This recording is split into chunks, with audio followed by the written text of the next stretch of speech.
Israel Iran के बीच भीषण संघर्ष चल रहा है। दोनों देश एक दूसरे पर मिसाइलें दाग रहे हैं और इसी बीच इजरायली मीडिया रिपोर्ट में जो बताया जा रहा है वह सबको हैरान कर देगा। ईरान ने इजरायली स्टॉक एक्सचेंज और अस्पतालों पर हमला कर दिया है। इस हमले के बाद से लगातार इजराइल ईरान पर हमलावर है। ईरान ने इस बार इजरायली स्टॉक एक्सचेंज और अस्पतालों को निशाना बनाकर सबको बता दिया कि अब युद्ध बहुत आगे जा चुका है। तेहरान ने इजराइल पर नए हमले किए जिनमें 25 से ज़्यादा मिसाइलें दागी गई। वहीं इजराइल की जवाबी कार्रवाई की उम्मीद अब फिर से बढ़ चुकी है, क्योंकि इतना तो साफ है कि इजराइल इसके बाद चुप नहीं बैठेगा।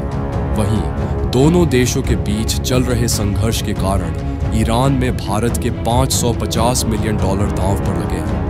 खबर आ रही है कि इस बार ईरान में बना चाबहार पोर्ट भी इजराइल के निशाने पर आ सकता है। वहीं चाबहार पोर्ट, जिसे भारत ईरान के अंदर बना रहा है, ईरान में भारत के व्यापारिक और रणनीतिक हित मुख्य रूप से चाबहार पोर्ट को लेकर अब खतरे में है। इंडियन पोर्ट ग्लोबल लिमिटेड के माध्यम से संचालित यह एक बहुत महत्वपूर्ण संपत्ति है जिसे भारत के लिए बहुत मूल्यवान माना जाता है। खासकर मिडिल ईस्ट और यूरोप तक जाने वाला भारत का रास्ता ईरान के इसी चाबहार पोर्ट से होकर गुजरता है। लेकिन अब इजराइल के निशाने पर यह चाबहार पोर्ट भी आ सकता है, जिसे लेकर खतरा और पक्का हो गया है। जैसे ईरान के हमलों का दायरा लगातार इजराइल की तरफ बढ़ रहा है, इजराइल भी अब हमले के दायरे को बढ़ाने वाला है। अब ईरान और इजराइल के बढ़ते संघर्ष के कारण विस्फोट का संकट साफ देखा जा सकता है। अमेरिका की भागीदारी इसमें बढ़ रही है।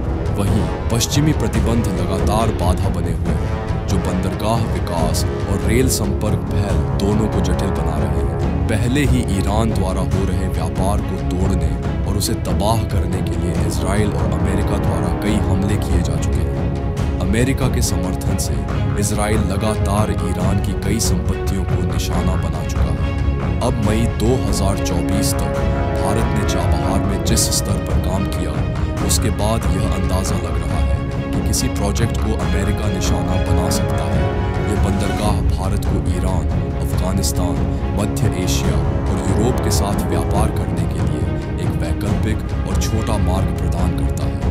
भारत ने चाबहार बंदरगाह के विकास के लिए $200 मिलियन अमेरिकी डॉलर से ज़्यादा का निवेश किया है और बंदरगाह के एक टर्मिनल को विकसित करने के लिए $700 करोड़ का निवेश करने का ऐलान किया है। अगर अमेरिका और इजराइल के निशाने पर चाबहार पोर्ट आता है तो ये भारत के लिए बड़ा झटका होगा।